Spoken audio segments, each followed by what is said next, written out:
Johnny o Pablo, avísenme en qué momento ingresó toda la gente y damos comienzo.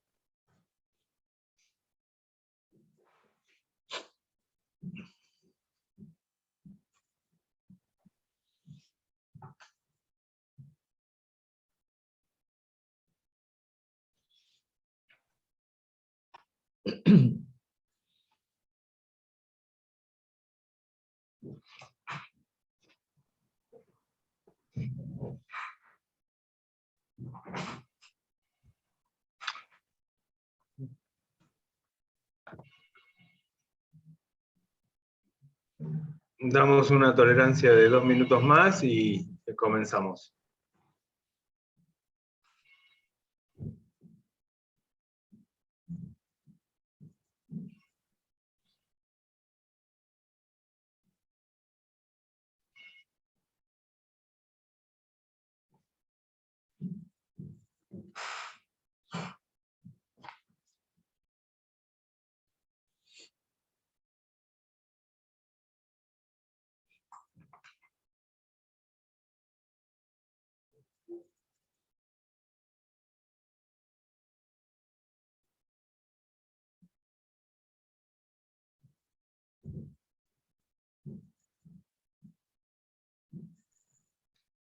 Bueno, vamos a comenzar la actividad de hoy.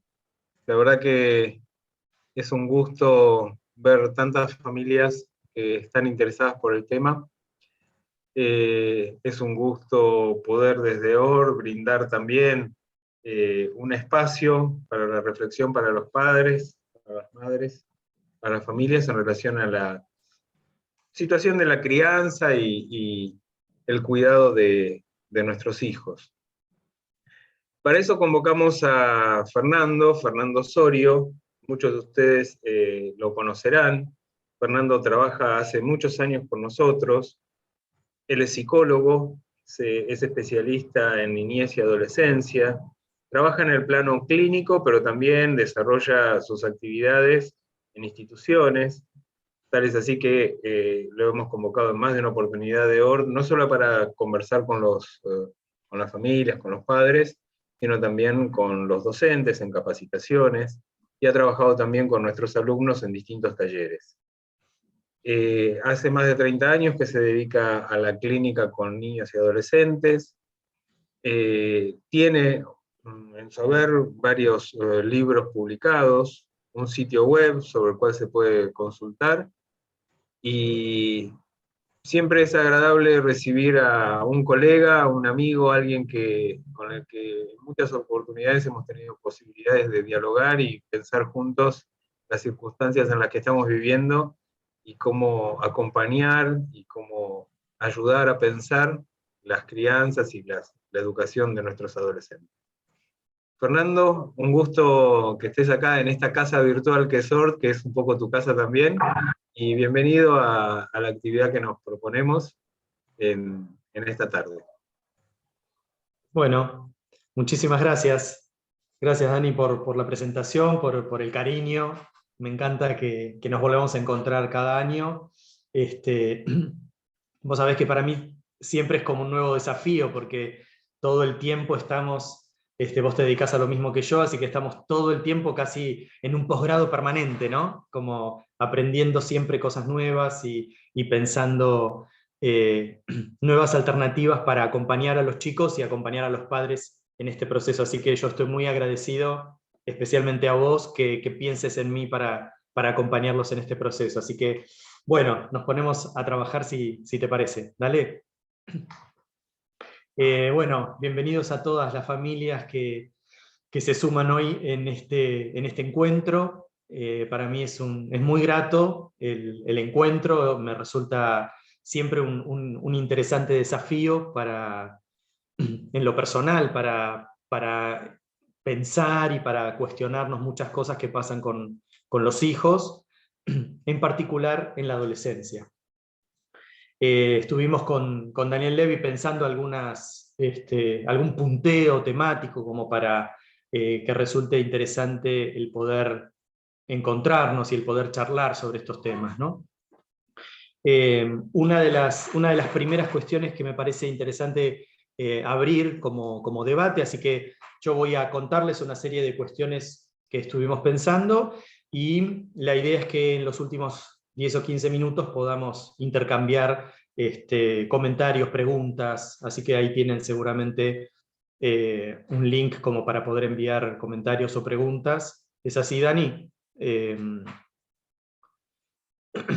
Sí, Fernando, discúlpame que no lo dije al comienzo. En realidad, vamos a interactuar a través del chat porque si no sería muy, muy complicado. Las preguntas que vayan surgiendo, que los padres las vuelquen en el chat, desde aquí las vamos a recuperar y te las vamos a formular a vos. Fantástico, fantástico. Bien, entonces arrancamos. Una de las primeras cosas que quiero plantear, que me parece que puede resultar interesante plantear, es pensar juntos cuándo se problematiza la adolescencia. Este es nuestro tema de hoy, ¿no? La adolescencia, los hijos en la adolescencia. Entonces, como yo me dedico a la clínica con adolescentes, me dedico a trabajar en el consultorio y en las escuelas, especialmente con adolescentes, me parece interesante meternos por este lado, ¿no? Bueno, ¿cuándo se problematiza la adolescencia? Y yo quiero tomar dos ejes. Hay muchos, pero yo quiero tomar dos porque tenemos que acotar a un encuentro de un rato y quiero que sea productivo para todos. Entonces, yo les diría que la adolescencia se problematiza cuando ocurren dos cuestiones. Una es cuando los hijos se enquistan como en una posición infantil y a pesar de que su cuerpo crece, quedan posicionados en la relación con el entorno, en la relación con sus propios padres, en la relación con ellos mismos, en una posición infantil. Ahora lo vamos a desplegar todo, pero primero lo quiero enunciar. Y entonces esa posición infantil se tira de los pelos con el progreso cronológico que ocurre y con la metamorfosis que ocurre en la pubertad y en la adolescencia, imposible de parar. ¿Sí? Pero lo que ocurre es que lo que no se puede parar es la metamorfosis física, la metamorfosis cronológica, la metamorfosis madurativa. Pero en realidad lo que vemos quienes nos dedicamos a esto, y lo ven los padres también, es que un adolescente puede permanecer en una posición infantil aunque crezca, siga creciendo. Así que esa es una línea que la vamos a desarrollar. Entonces, la posición infantil. Quedan enquistados en una posición infantil, con sus consecuencias. Y el otro eje es el contrario, es cuando muy tempranamente pretenden adquirir una autonomía anticipada. Esa autonomía anticipada el contenido de esa autonomía anticipada es el descontrol. Por eso es autonomía anticipada. No es simplemente un anhelo de ser autónomos, de crecer, de ser independientes, sino que lo que uno percibe como adulto es que ese adolescente no está simplemente haciendo un ejercicio de autonomía, que está bien y está bueno. En todo caso uno puede acompañar ese proceso, sino que lo que percibe tiene un plus. Ese plus está asociado a algo que ocurre en un tiempo en el que no debe ocurrir. ¿Sí? Entonces, dos ejes. Hijos enquistados en una posición infantil o desarrollando una autonomía anticipada llena de contenido descontrolado. ¿Por qué plantear esto? Porque esos dos ejes son los que van a necesariamente, estos dos aspectos que yo señalo, son los que van a definir algo así como, bueno, con qué síntomas, con qué problemáticas nos vamos a encontrar a partir de que determinemos en cuál de los dos ejes podrían estar. Y van a ver que si lo piensan en la perspectiva de sus propios hijos, ustedes como padres, como familia, van a ver que incluso algunas cosas que ustedes creen que no están dentro de estos dos ejes, si lo analizan bien, van a ver que sí están en alguno de estos dos. E incluso con la queja del adolescente, que es, les diría yo, el modo propio de comunicación del adolescente, la queja. la queja permanente, la insatisfacción. Dos elementos, la queja y la insatisfacción, son dos elementos con los que los padres se llevan muy mal. ¿Por qué? Porque hay una fantasía, creo yo, una falsa expectativa de que hay que satisfacer esa demanda o que hay que aliviar esa demanda, ¿no?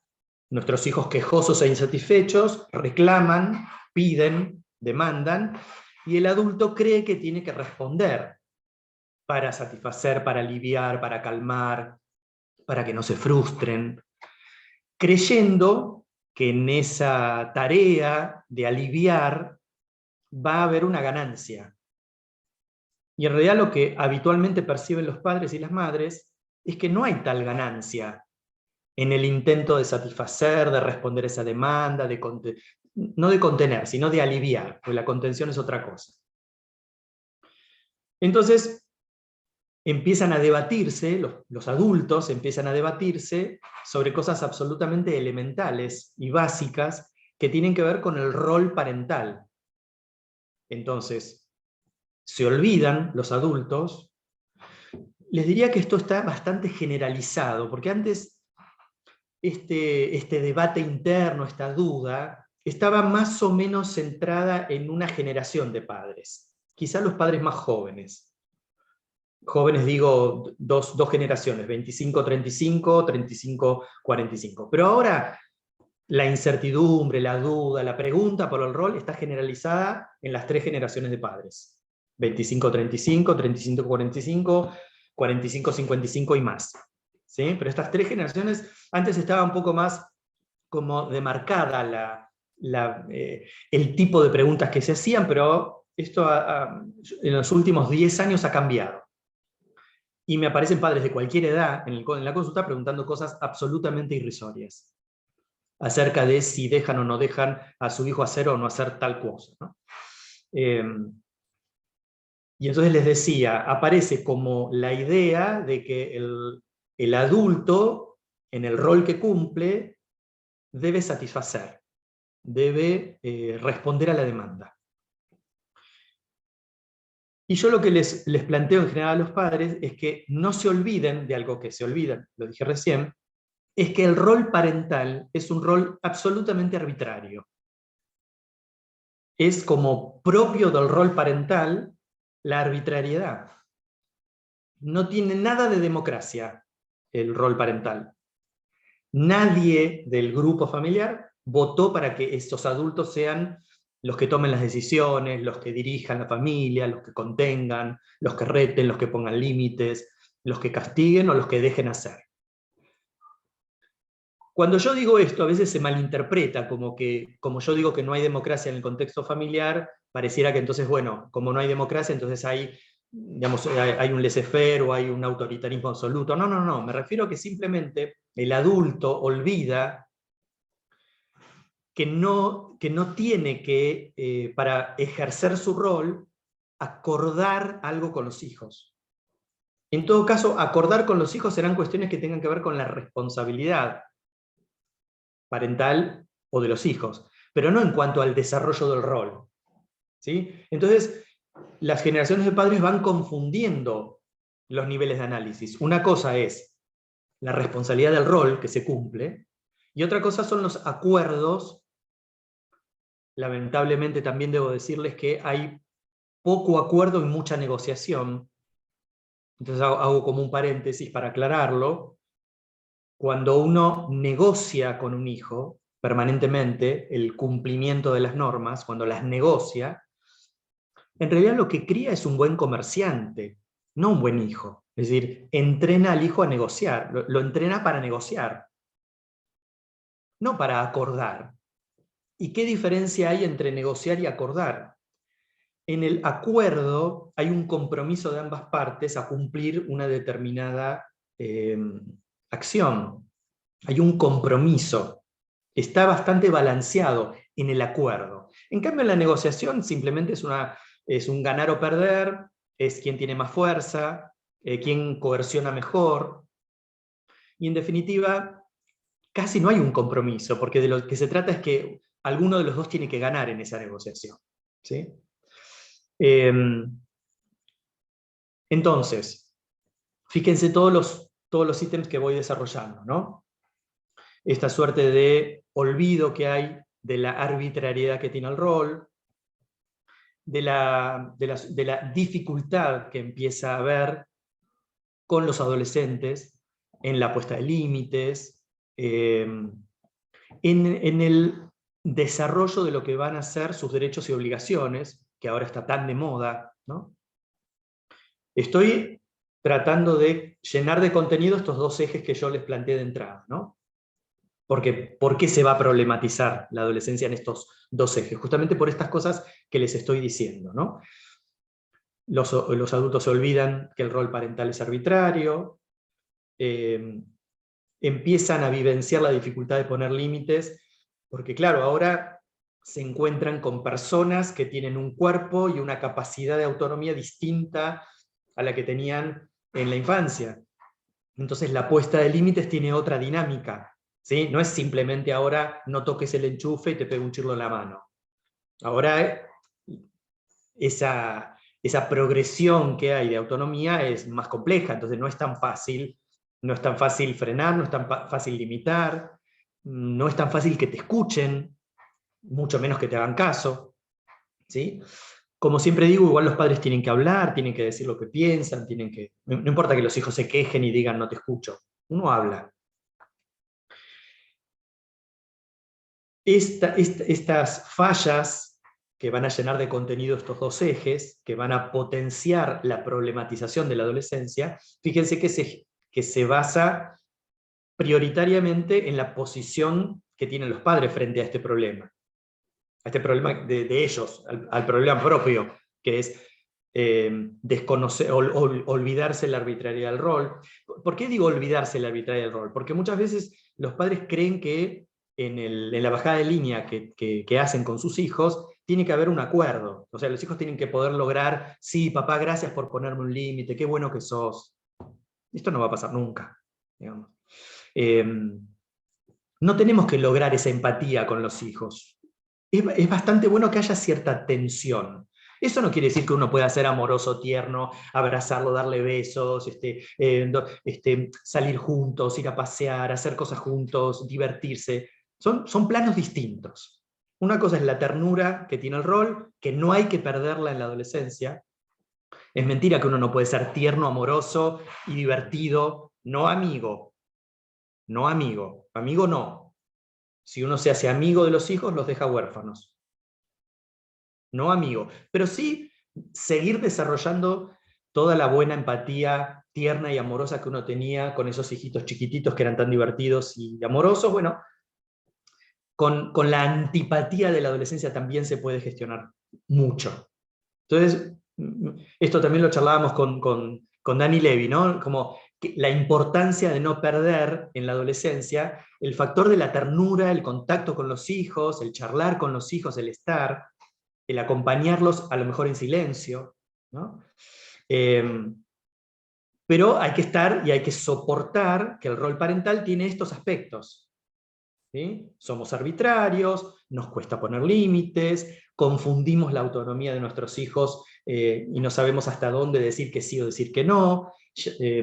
Nos confundimos porque ahora son hijos con cuerpo de adultos a los que ya no se puede maniobrar tan fácilmente, porque además te pegan un portazo y se van. Y otro aspecto importante tiene que ver con estoy haciendo como los ítems de lo que los padres olvidan, ¿no? Que es la disimetría del rol. Ese es otro aspecto importante, ¿no? De las cosas que los padres olvidan en el momento de ejercer su rol frente a los hijos. La disimetría. Eso quiere decir que no es lo mismo un adulto que cumple la función parental que un hijo. No es lo mismo un docente que un alumno, ¿sí? Es decir, hay una confusión postmoderna, porque es bien de esta época, esto, una confusión absoluta, de que parece que cuando uno reclama la posición que quiere sostener, y la reclama, o denuncia que se está atentando contra esa posición, no, soy tu padre, o no, soy el profesor, pareciera como que el reclamar por la posición que uno tiene con justicia, digamos, ¿no? Parece que eso atenta contra el otro. Decir, no, no, pará, soy tu padre, vos no puedes hacer cualquier cosa. Es como que, no, estás atentando contra mis derechos. Yo puedo hacer cualquier... Vos no te podés meter en mi habitación. Vos no podés tocar mis cosas. Vos no podés pedirme el cuaderno de comunicaciones. Vos no podés indagar sobre tal cosa, no me podés preguntar sobre tal otra. Es decir, como que pareciera que... ¿Y por qué lo digo? Porque lo escucho en el consultorio. Los padres que están como padres y madres, digo padres genéricamente, ¿no? Perdón, el que a veces no me adecuo a la posmodernidad. Los padres y las madres creen que tienen que adecuarse a todo eso y compran ese discurso de no, porque mi hija me dice que si eso atenta contra, ¿no? el querer saber o el querer preguntar, como que no, eso es... Bueno, esto es parte de ese listado que yo les estoy pasando respecto de las cosas que los padres tienen que volver a pensar, recordar, no ceder, ¿sí? Arbitrariedad en el rol, dificultades para poner límites, frenar la autonomía anticipada, confiar en la disimetría social. La disimetría social tiene que ver con la experiencia del adulto en la relación con los hijos, no solamente el rol que ocupa, sino la experiencia de vida. En alguna época el adulto podía decir, yo ya pasé por esta situación, yo ya sé de qué se trata, me estoy anticipando, quiero que sepas que esto es lo que va a pasar. No temer de decir estas cosas, no hay que temer frente a los hijos para decir este tipo de cosas. No estamos atentando contra sus derechos o contra sus... no echamos por tierra sus garantías constitucionales. Hay una confusión sobre estas cosas. Es decir, los padres en la arbitrariedad de su rol y en la responsabilidad que tienen que decir lo que piensan y tienen que poder limitar algunas cosas. No hay que asustarse por eso, y no hay que creer tanto en este discurso de época, de que parece que los pibes tienen más poder que el que tienen, digamos, ¿no? Sobre todo porque todos estos ítems previos que yo les digo son los que nos permiten estar bien o mal parados frente al momento en el que se problematice la adolescencia respecto a estos dos ejes que yo les dije. Retomemos, vamos a meternos en uno, que es el de la autonomía anticipada. Digamos, para decirlo rápidamente, la autonomía anticipada es el desarrollo de acciones para las que los hijos no están preparados. Digamos. Sencillo, no tiene ninguna ciencia. ¿Qué es la autonomía anticipada? Es desarrollar acciones, o tener conductas, o pensamientos, o ideas, o desear cosas, para las que ese hijo no está preparado. Mientras eso queda en el plano del deseo, de la expresión, de algo que se plantea como un ideal, bueno, es parte de lo que tiene que ocurrir, es un ejercicio de autonomía.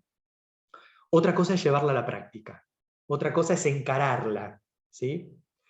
¿Por qué? Porque eso en general lo que trae son muchísimos problemas. Y la autonomía anticipada, fíjense que el correlato es que se desarrolla profundamente de manera negativa, ¿no? Por eso digo autonomía anticipada, autonomía de algo que está como fuera de momento, ¿no? El correlato que tiene la autonomía anticipada de los hijos es la ausencia parental, pero no la ausencia física de los padres, ¿no? Porque muchos padres me dicen, no, pues yo estoy todo el tiempo, y yo lo acompaño, y yo le digo, vos estás, pero estás sin cumplir tu rol. Vos sos, como cumplís bien tu rol de proveedor, ¿no? Le pagas la escuela, le das de comida, le das casa, le das ropa, lo que el pibe necesita, se lo das. Pero tu rol de estos ítems que yo les nombré antes, de qué es ser un padre o una madre, eso no. Hay poco de eso. Pero poco eso porque no están convencidos, no porque haya déficit. Por supuesto puede haber déficit en algunos, pero no es la mayoría. Realmente cuando yo me pongo a hablar con los padres, piensan estas cosas. Y no, yo la verdad que le diría que no, y la verdad que yo haría tal cosa, y no, la verdad que yo no lo dejaría. ¿Y por qué no lo haces?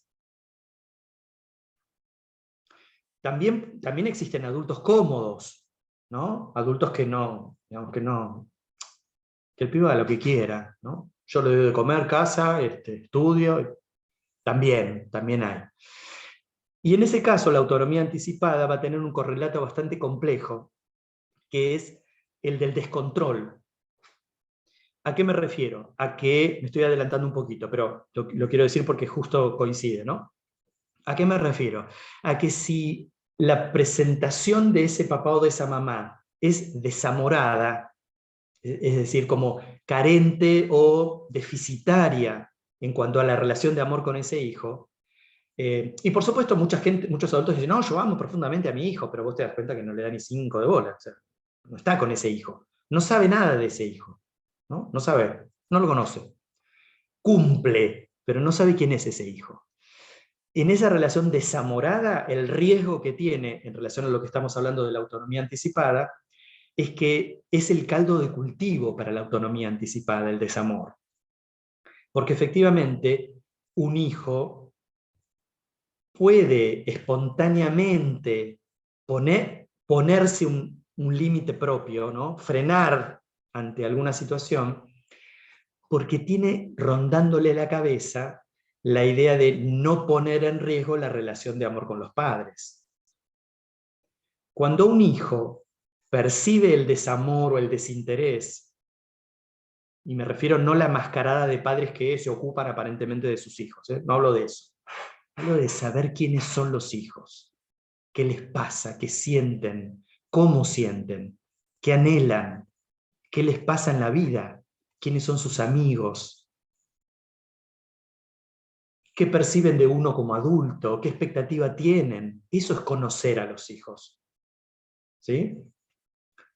Si la relación de amor con los padres no está en juego por la sensación de desamor que siente un hijo, la autonomía anticipada se dispara y el descontrol se dispara porque la sensación que tiene el adolescente es que no tiene nada que perder frente al descontrol, a la transgresión.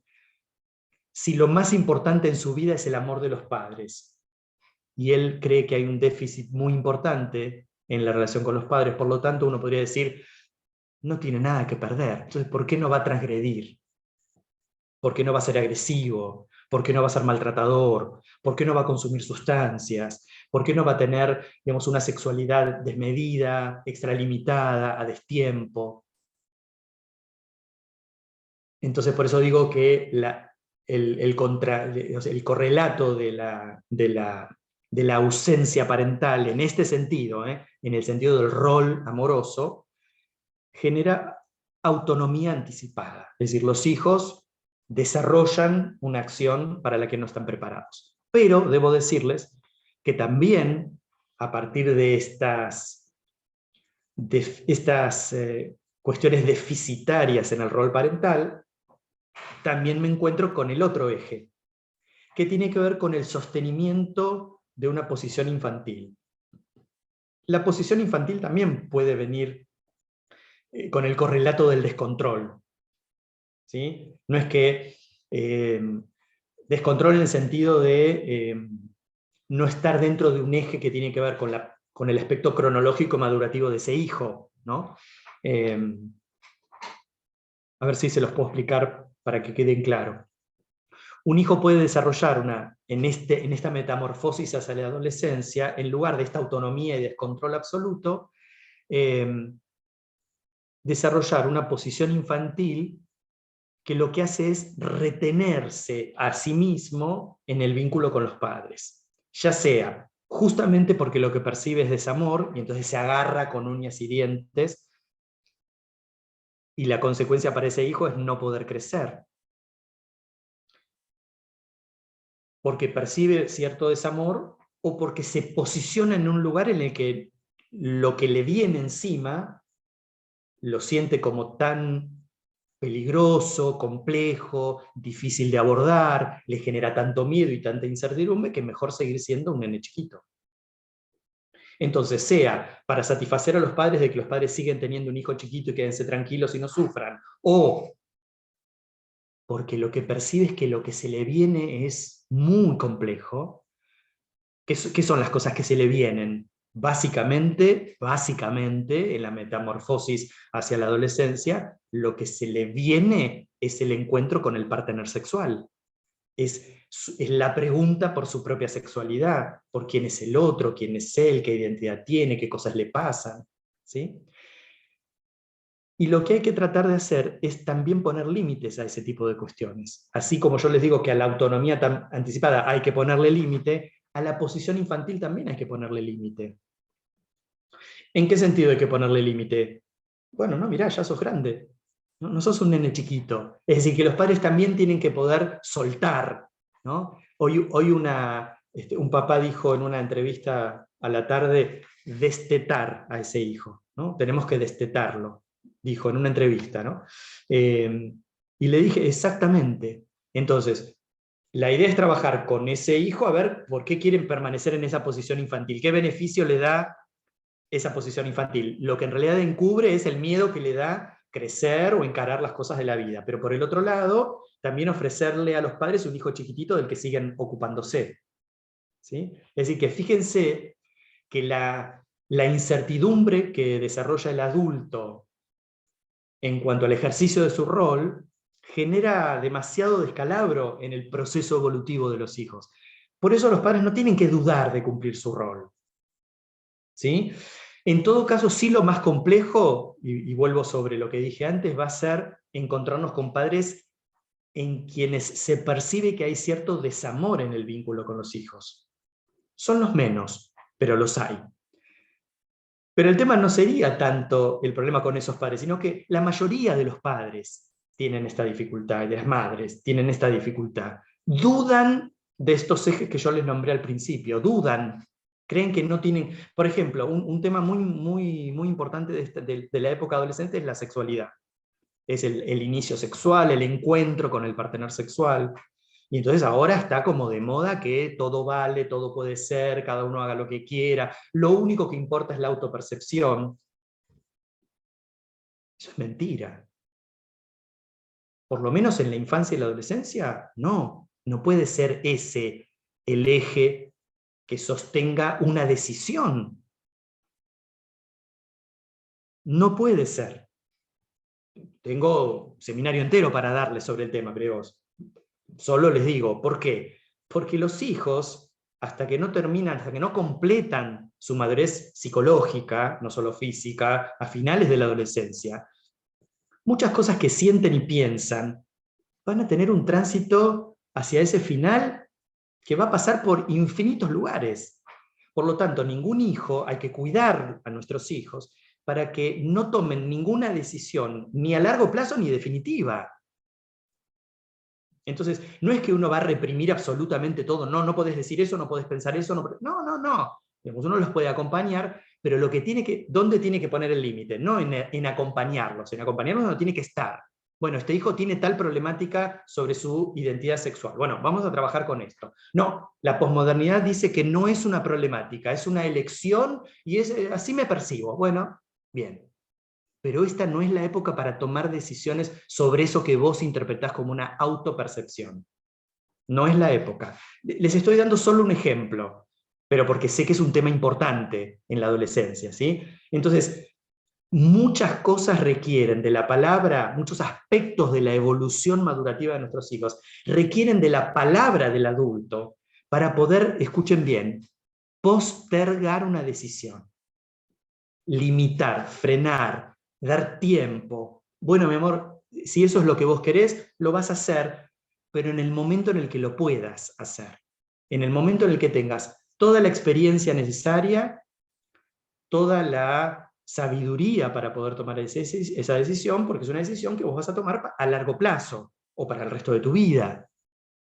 ¿Sí? Y con el tema de la sexualidad, así como el tema de la sexualidad, muchas otras cosas. El consumo de sustancias, pero si todo el mundo fuma marihuana, ¿por qué yo no puedo fumar marihuana? Bueno, mirá, no sé por qué todo el mundo fuma marihuana. Cada uno tendrá sus razones. Vos sos mi hijo y en esta relación solo puedo opinar sobre quien conozco que sos vos. Bueno, no. Eso no es bueno para tu salud, no te va a hacer bien. ¿Nunca vas a poder fumar marihuana? No lo sé, pero por lo menos date tiempo, deja que la vida avance, que te cargues de experiencia y de sabiduría para poder tomar la decisión respecto de cómo querés vivir y qué decisiones querés tomar en relación a las cosas que querés hacer. Porque algunas, tomadas de manera anticipada, por eso lo de autonomía anticipada, pueden ser letales. En algunos casos, letales de situaciones extremas, de poner en riesgo la salud física y mental de ese hijo, y en otras, digamos, generar situaciones que van a problematizar el resto de la adolescencia, ¿no? O, por ejemplo, niños pequeñitos, sé que no es el tema de hoy, porque estamos hablando de adolescencia, pero más de un papá o mamá que vino para escuchar adolescencia tiene hijos chiquititos. También los niños pequeñitos no pueden tomar grandes decisiones sobre su vida, porque no solo no están preparados para eso, sino que necesitan todo el tránsito de la infancia y la adolescencia para que desarrollen no solo su cuerpo, sino que desarrollen la experiencia de vida, que seguramente los va a hacer pensar de manera distinta. Entonces también estemos atentos a cuando nuestros hijos nos reclaman derechos, derechos, derechos, derechos. Bueno, está bien, es tu derecho, pero ¿sabes qué? Esperemos. Posterguémoslo. Meditemos, charlemos, revisemos qué pasa. Y vamos viendo. El tiempo, la postergación, no es atentar contra los derechos de nuestros hijos. Puse el ejemplo de la sexualidad, pero el tema del consumo, el tema del estudio. Fíjense algo muy, muy evidente. ¿Cómo es que un hijo no tiene la menor idea digamos, qué especialidad va a elegir el año que viene, pero ya sabe qué quiere para su sexualidad el resto de la vida? ¿No les resulta sospechoso? Ahí no hay algo que no encaja. Es como, no puede ser. O sea, para semejante decisión sí estás preparado y tenés todos los argumentos, pero para simplemente elegir qué especialidad vas a hacer el año que viene, no tenés la menor idea, y hay que hacer consultas, test vocacionales, preguntar acá, hablar a la escuela, revisar, toda una historia, es toda una historia.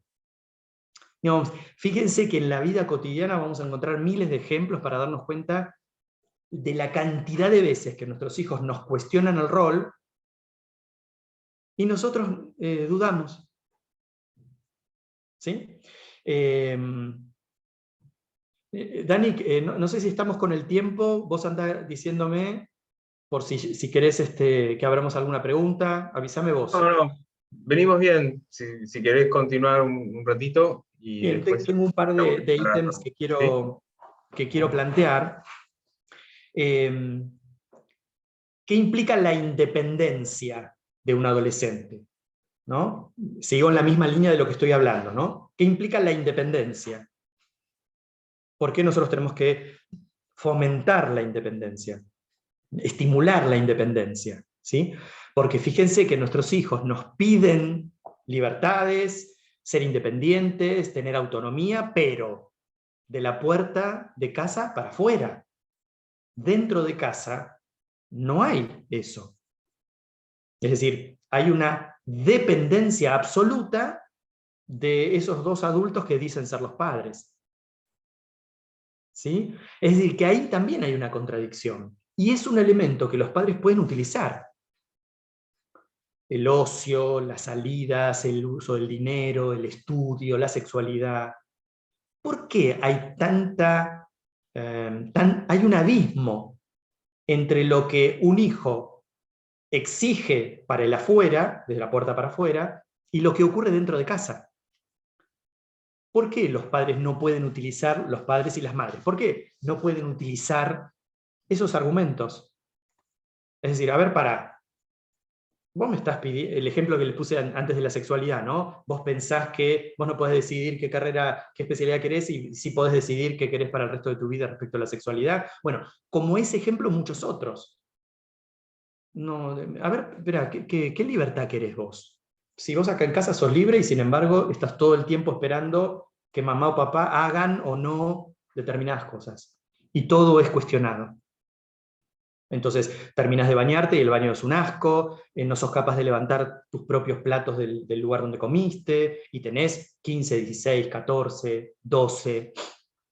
Eh, es algo, digamos, que, que me parece que los padres y las madres no lo piensan, pero es una cuestión muy práctica y muy real, muy concreta de la vida cotidiana.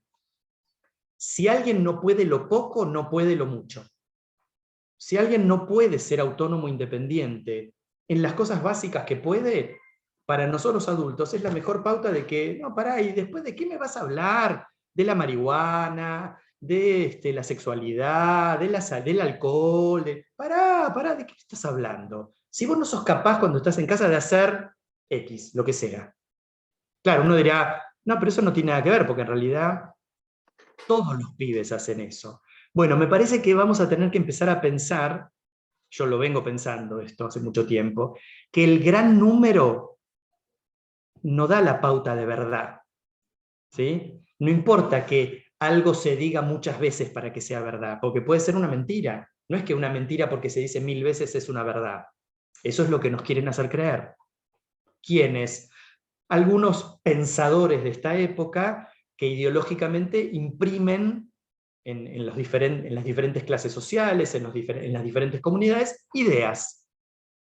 Claro, el tema es que la comunidad de padres somos los que lidiamos con esas ideologías y esas ideas.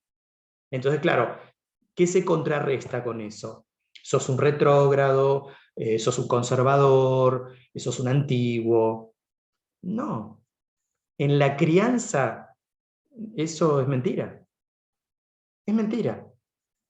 Entonces, si yo freno a mi hijo y le digo, no, mirá, la verdad que no podés emborracharte, no podés volver de una salida completamente perdido y borracho o borracha. No, mirá, te encontré en la mochila esto que no sé qué es para una hierba, papelitos, una tuca. O sea, ¿qué es esto? Entonces, ¿por qué los adultos dudamos frente a ese tipo de cuestiones? Quien no puede lo poco, no puede lo mucho. Y lo mucho me refiero a este tipo de exigencias, ¿no? Todos fuman marihuana, todos tienen relaciones sexuales, todos pueden hacer esto, todos pueden hacer lo otro. Bueno, que lo hagan en todo caso. También es verdad que muchos padres y muchas madres pueden llegar a encontrarse en la misma situación que muchos otros padres lidiando con estas cuestiones. ¿Sí? Abramos un poquito las preguntas, los comentarios, porque fíjense que este es el eje central de la problemática. ¿Sí? La sensación de los padres que están solos y perdidos y son los únicos que ponen límites o que pretenden poner límites. Muchos padres en otras casas están llorando por los rincones igual que ustedes. Bien. Bien, Fer, gracias por tu presentación. Hay varias preguntas que se fueron acercando, yo voy a tratar de ir sintetizando como para que podamos responderlas. Vos presentaste dos ejes, digamos, uno parecería ser el eje de la insuficiencia y el otro del exceso, digamos, en algún sentido. Y hay una pregunta que se pregunta el papá si no hay situaciones intermedias o si bien podemos pensar, digamos, grises entre esos dos ejes, o bien si podemos pensar que hay situaciones que requieren que nos posicionemos de un lado o de otro según la circunstancia. Esa sería una pregunta. Te tiro otras. Un poco más. Claro, te tiro otras y me parece que podemos ir compaginándolas. En esa misma línea, alguien pregunta, digamos, ¿cuál es el límite entre poder transmitir experiencias propias como adultos o dejar que los chicos también hagan sus propias experiencias, la experiencia propia de cada uno de los chicos? Bien. En general vos planteaste ciertos acuerdos entre los padres como para poder manejar la crianza de de los chicos, y hay quien pregunta, bueno, en un caso particular, cuando no hay acuerdos entre los padres, o bien porque no Entre la conviven, pareja parental, decís vos. ¿cómo? Entre la pareja parental. Exacto, exacto. Y hay como una autonomía anticipada, bueno, cómo manejar esas diferencias, ¿no? Y te doy otra más y en tal caso después vemos si caben algunas otras preguntas. Alguien dice, con justa razón, digamos, vivimos en una sociedad que impulsa o alienta permanentemente al consumo, y ese consumo lo alienta y lo favorece, digamos, precozmente. Y se pregunta, bueno, si esta es una situación a lidiar exclusivamente puertas adentro, o hay otras situaciones para revisar. ¿Sí? Bien. Vayamos con esas y vemos si queda más tiempo para algunas otras. Dale, trato de abreviar para incluir otros comentarios. En principio yo creo que cuando hablamos de matices o de grises, la primera pregunta que hiciste, el primer comentario, Sí. creo que ahí estaríamos hablando de la normalidad. ¿Sí? Cuando hay un interjuego entre estas dos posiciones, cuando hay un poquito de autonomía anticipada, cuando hay un poquito de posición infantil, pero uno percibe que ese hijo va jugando entre esas posiciones, es el desarrollo propio de la pubertad y la adolescencia. Yo les diría ahí, nos podemos quedar tranquilos. Por eso aclaré de entrada que la problemática es cuando un hijo se enquista en alguna de estas dos posiciones. ¿Sí? Es decir, la infancia y la adolescencia pasa por muchísimas problemáticas que, enquistadas, se transforman en una patología, se transforman en un problema. ¿Sí? Un chico puede tener, una nena puede tener un trastorno alimentario puntual en un momento, pero no por eso tener una enfermedad. Bueno, transitó por esa cuestión y pasó. Y otro adolescente, a lo mejor, estar mucho tiempo enquistado en ese problema. Entonces ahí sí requiere una atención en particular. Dependerá de la pericia de los padres para advertir cuánto un hijo está en ese juego, digamos. Pero esto es ese interjuego, ese gris, ese matiz, que sí existe, no es patológico. Es el interjuego propio de esa evolución desde la pubertad, desde la infancia, pubertad y adolescencia. Después me anoté dos cosas más respecto del desacuerdo de la pareja parental y respecto de que si esto es a puertas adentro. Creo que se pueden juntar estas dos preguntas. Porque creo que contestando una, contesto la otra. Yo insisto, porque muchas veces me dicen esto, bueno, pero es como pelear con el mundo, ¿no? Es pelearse con el mundo. Entonces, bueno, uno no va a ir a conquistar al mundo. Lo que va a tratar de hacer es hablar en casa, pero hablar. No creer que porque nuestros hijos bufan, se enojan y miran para otro lado, uno tiene que dejar de decir lo que cree que es bueno para ellos. Siempre es mejor ser padres en el error que no ser padres. Para los hijos es mucho mejor tener padres que se equivoquen o que hablen de más, a padres que no participen ni digan absolutamente nada de lo que les pasa a sus hijos. Entonces, junto estas dos cuestiones. Si hay desacuerdo entre las partes, digamos, entre los adultos que conforman la pareja parental, miren qué posmoderno que estoy, los adultos que conforman la pareja parental, digo esto porque pueden ser dos varones, dos mujeres, ¿sí? O un varón y una mujer. En realidad, si hay desacuerdo,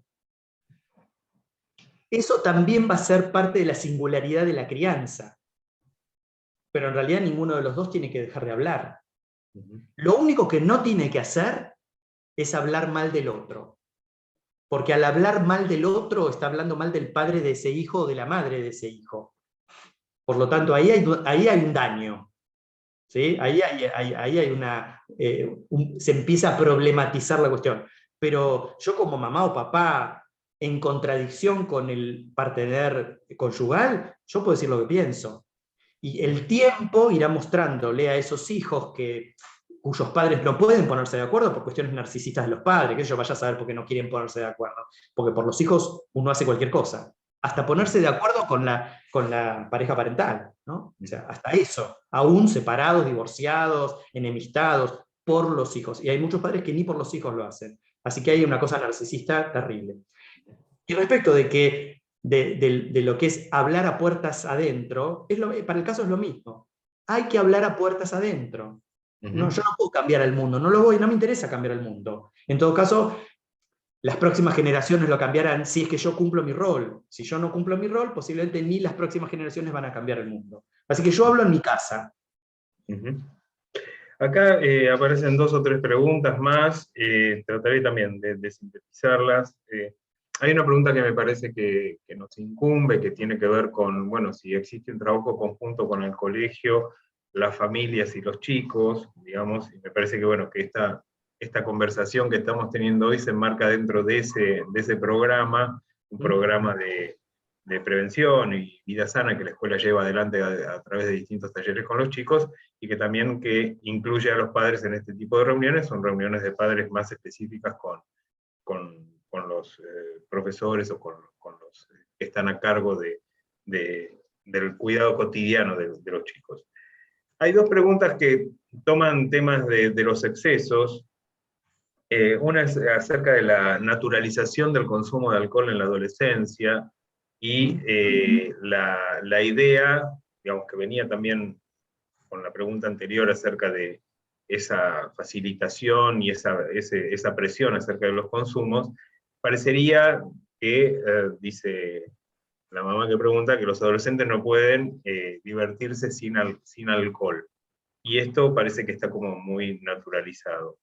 Y la otra pregunta, que es en relación a la sexualidad, comparten, digamos, la idea de postergar decisiones, pero cuando no se habla de parte del adolescente acerca de los temas de sexualidad, ¿qué propones para poder acompañar o generar interrogantes o preguntas acerca de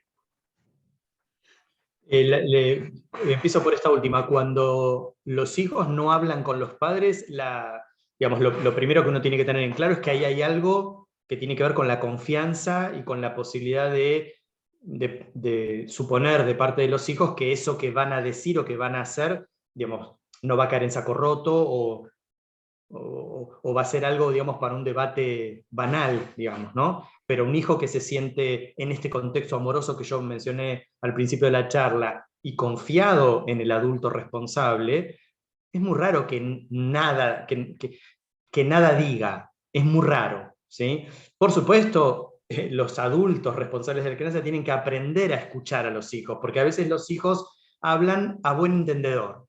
¿Qué quiere decir eso? Tiran, ¿no? Una frase, un comentario, en el contexto en el que saben que alguien va a escuchar eso. Esa también es una manera de hablar. Lo que pasa es que bueno, uno tiene que estar entrenado en cómo hablan los adolescentes. Porque no es, Dani, nos vamos a reunir porque quiero plantearte algo que me está pasando. No, eso lo hacemos Daniel Levi y yo, que somos 2 adultos, que entendemos de qué se trata. Pero un hijo no le va a decir a su papá, necesito, ahora una reunión porque, nada. Yo creo que hay muchas estrategias, hay que inventarlas para generar ese espacio. Una de las mejores maneras de generar ese espacio es ofrecerle a los hijos algún momento a solas, con cualquiera de los dos, sin hablar, hacer silencio. Es una propuesta concreta lo que estoy dando. Es unas solas con ese hijo. ¿Para qué? Para que ese hijo sepa que ahí hay un lugar posible por donde meterse.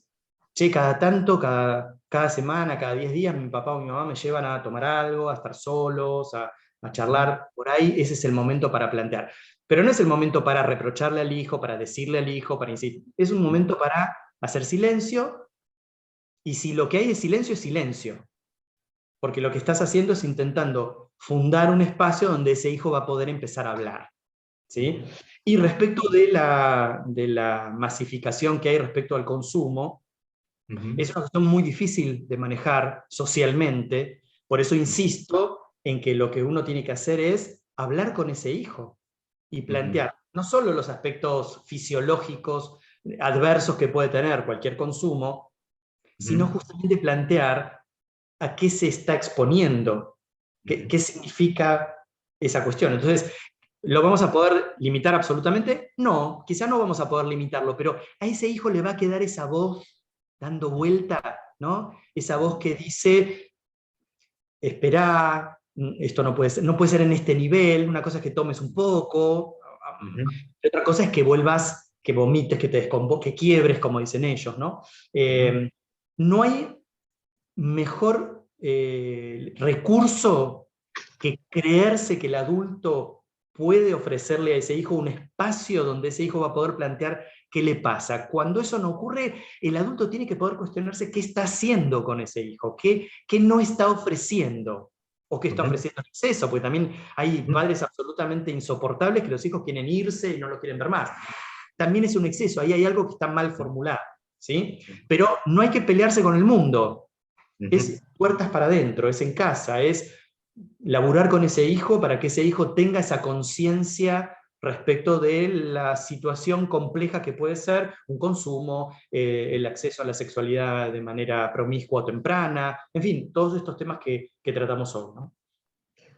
Bueno, Fer, bueno, por supuesto, como todo encuentro, deja interrogantes, deja preguntas, deja reflexiones y deja también la posibilidad de hacer una pausa y poder pensarnos y pensar el vínculo con nuestros hijos. Creo que como síntesis del recorrido que planteaste es, bueno, tratar de alguna manera reflexionar no solamente acerca de lo que les pasa a ellos, sino cómo interactuamos con ellos, cómo dialogamos con ellos, cómo nos acercamos y cómo de alguna manera podemos ejercer la maternidad o la paternidad en La vía de la escuela puede seguir abierta para preguntas, para comentarios, digamos, porque no termina acá, digamos, existe la No, posibilidad de que reunamos totalmente. también muchas preguntas que hayan quedado en el tintero y las podamos, no sé si responder en un 100%, pero sí por lo menos acceder a esas interrogantes, porque también nos da una pauta de por dónde andamos, ¿no? ¿Qué nos pasa? Claro.